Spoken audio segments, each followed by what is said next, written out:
Hey everyone, and welcome to the Deep Dive. Today, we're diving into some pretty big changes coming to California for people with developmental disabilities. Okay. We're talking about the new individual program plan, the IPP. Right. That's going to be put in place starting January 1st, 2025. So think of us as your guides as we go through all the new documents about the IPP. Oh, and by the way, this deep dive is brought to you by Pocket Case Manager, an AI-powered operating system for care centers supporting people with intellectual and developmental disabilities and neurodivergent populations. You can visit them at www.pocket.cm. Now, before we jump in, let's make sure we're all on the same page. Can you give us a quick rundown on what an IPP is and why it's so important? Sure. So imagine the IPP as like a roadmap for folks with developmental disabilities. Yeah. It's a plan that outlines their needs, their goals, and the services they'll receive to reach those goals. It's really important because it makes sure they get the right support to live their best lives. That makes sense. So why is California changing the IPP? What's the big deal? Well, California wants to make sure that everyone, no matter where they live in the state, gets the same high-quality services. They're aiming for a more standardized approach that puts the individual front and center. Okay, so it's about making things fairer and more focused on each person's needs. Exact. Got it. I've heard some buzz about Senate Bill 138.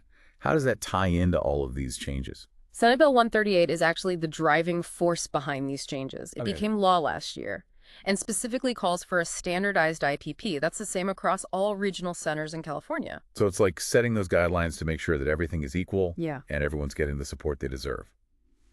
Now let's dive into the nitty-gritty of the new IPP. What's different? Well, new IPP is broken down into sections that are easy to follow. You've got basic contact info, a section where the individual can talk about themselves and what's important to them, and a part that explains how the plan was created. Transparency is key here.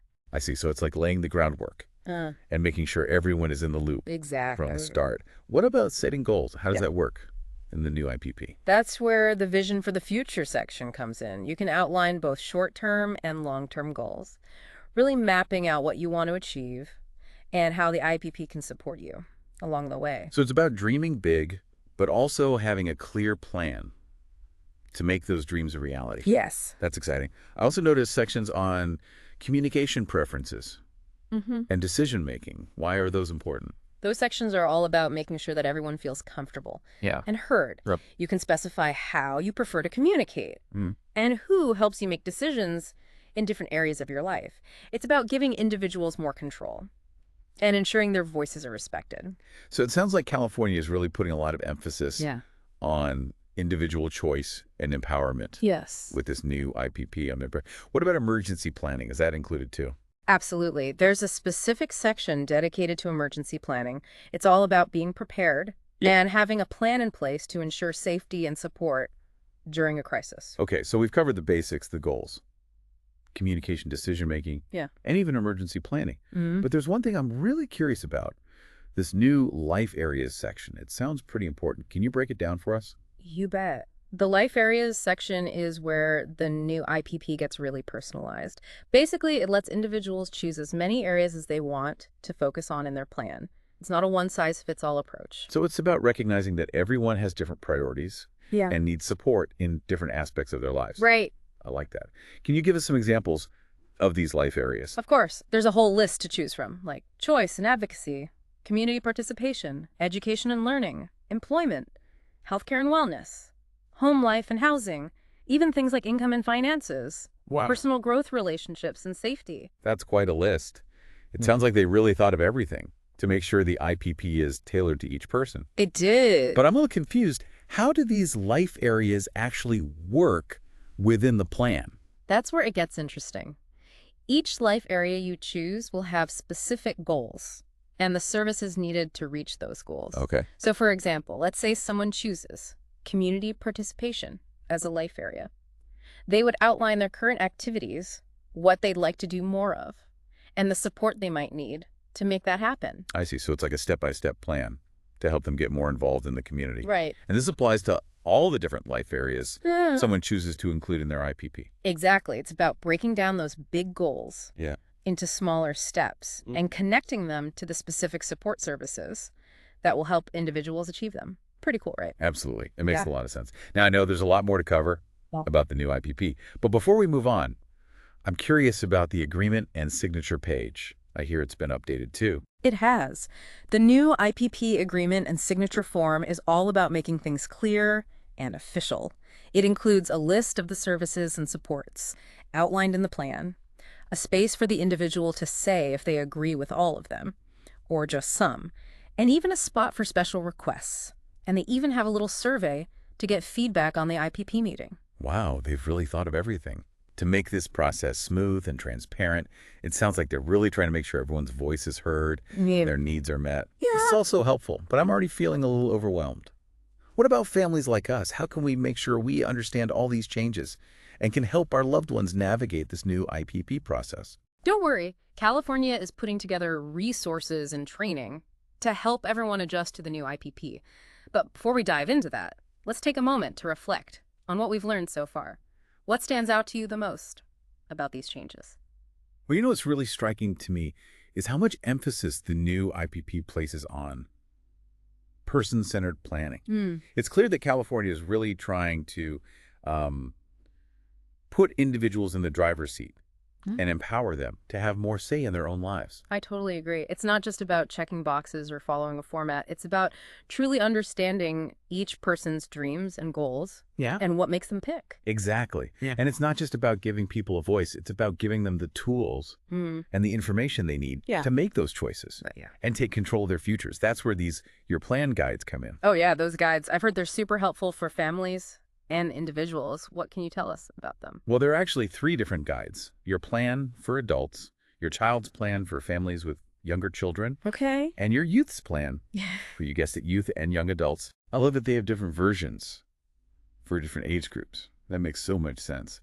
Because obviously the needs and considerations for a young adult transitioning to independence are going to be very different from those of a child just starting their journey. Absolutely. And these guides aren't just static documents. They're designed to be interactive and encourage folks to really start thinking about their goals and strengths before they even sit down for their IPP meeting. So it's like a workbook or a conversation starter to help people get their thoughts organized and feel more prepared. Exactly. They kind of walk you through activities and ask questions that help you think about what's important to you, what you want to achieve, and what kind of support might be helpful along the way. That sounds incredibly useful. I can imagine it would be especially helpful for folks who might feel a little bit overwhelmed or intimidated by the whole IPP process. Absolutely. The goal is to make it as empowering and user-friendly as possible.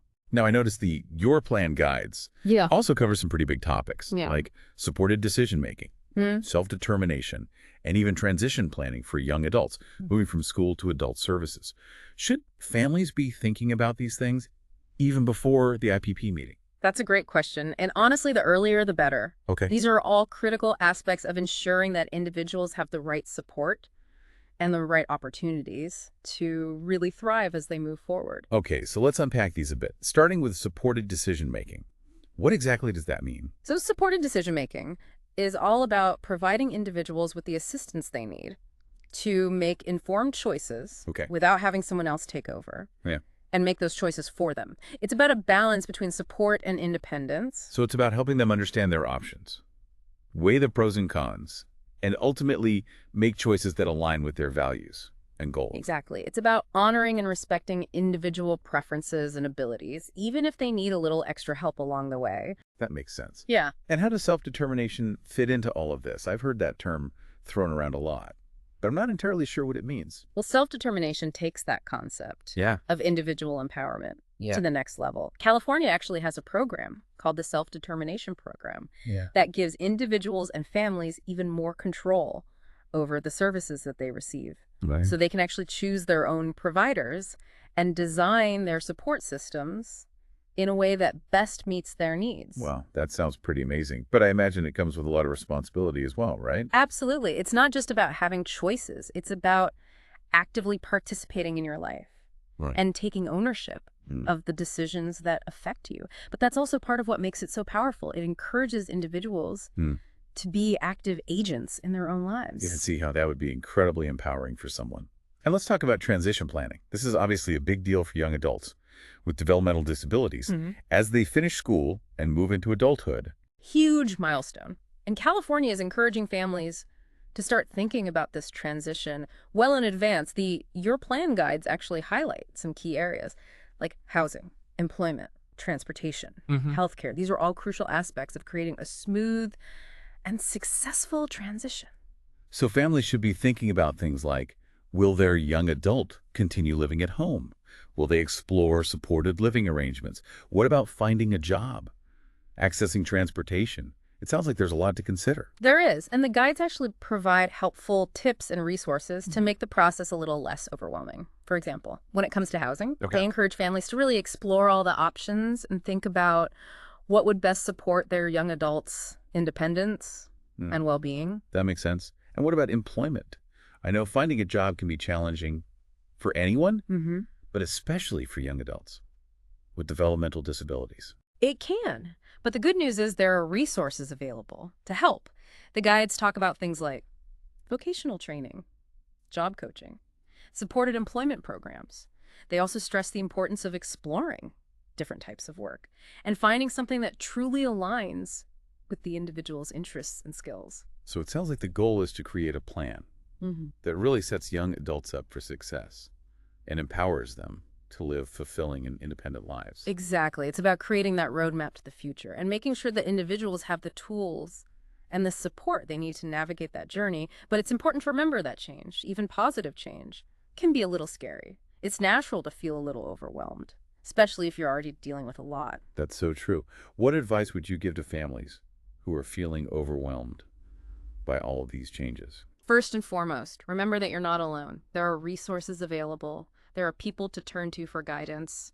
There are support systems to help you through these transitions. So don't hesitate to reach out to your regional center or connect with other families who are going through similar experiences. Sharing stories and learning from one another can really make a world of difference. That's such great advice. I know we've covered a lot of ground today, but I'm still wondering about the practical side of things.